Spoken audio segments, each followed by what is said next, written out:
Hello YouTube, welcome back to the channel. This is Amateur Solo Dev. In last video, I have updated the character design and put it in Unity with basic animations. In this video, we will implement basic combo systems with attack animations. Speaking of attack combo and input systems, in general there are just three types of attack inputs. First, we have beat 'em up genre of inputs.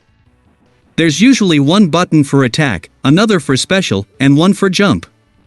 Usually the combo will initiate once the first attack lands on an enemy. From that point on, you just keep mashing the attack button. Second, we have hack and slash, Dynasty Warriors type of attack input system. You have one button for weak attack, another button for strong attack. You can chain the buttons at different timing to execute different moves. Lastly, we have fighting game attack inputs. Motion inputs are probably the most difficult to execute, coding-wise as well as for the players. I remember back in the day, I just couldn't execute Guile's Sonic Boom well. Either I will back myself against the screen or didn't hold it long enough and it wouldn't execute. Anyway, let's implement the easiest combo system first. We'll do the first type of inputs but made even simpler by not considering timing of button inputs at all. We'll have an array that contains details of attacks and each inputs will increment counter that will be used to cycle through the movesets.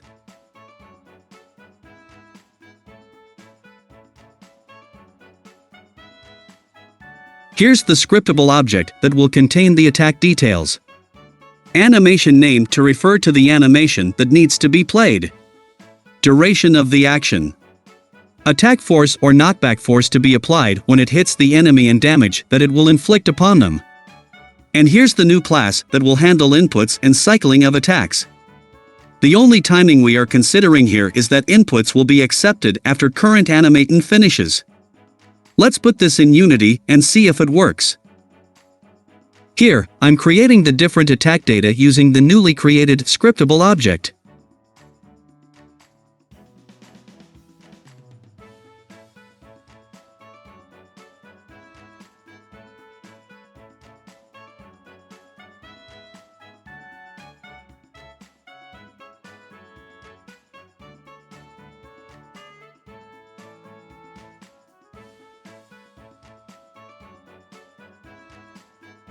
Passing the created attacks as array into the player object, which will be passed to attack input manager in the constructor.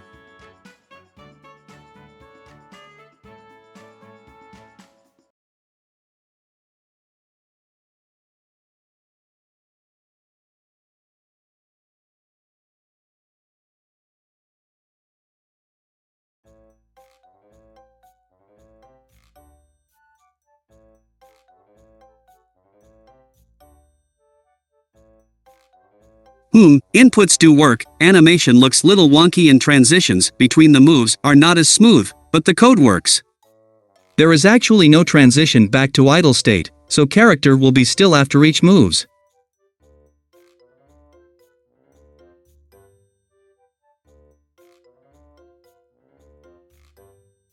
Okay, got that taken care of. It's starting to look like animator hell. There's also no movement from the attacks that are being performed, so I've added that as well. Now I have created a public method in player class so that we can use animation event to apply the impulse on certain frame.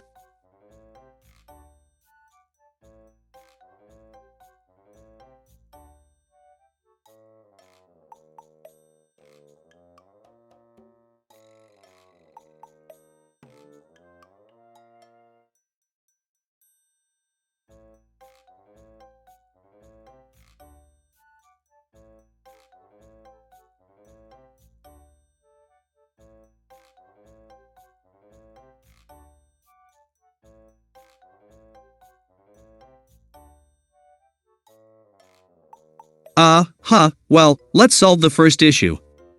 Solution is quite simple, add more friction to the ground.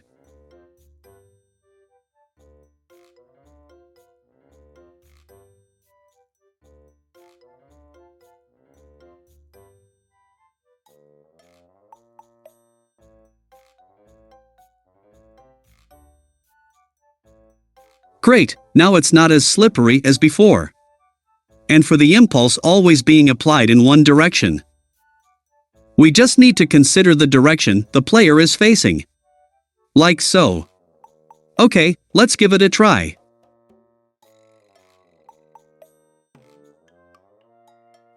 Okay, good, working.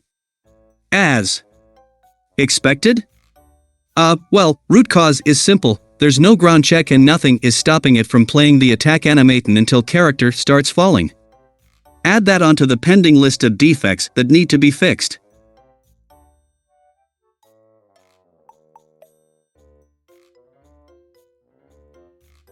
Well, that's it for this week. Next week, we'll add little bit more coding so that player needs to time the inputs for attacks to chain. Thank you all for watching till now. Come back next week to see more amateur defects. There definitely will be more defects.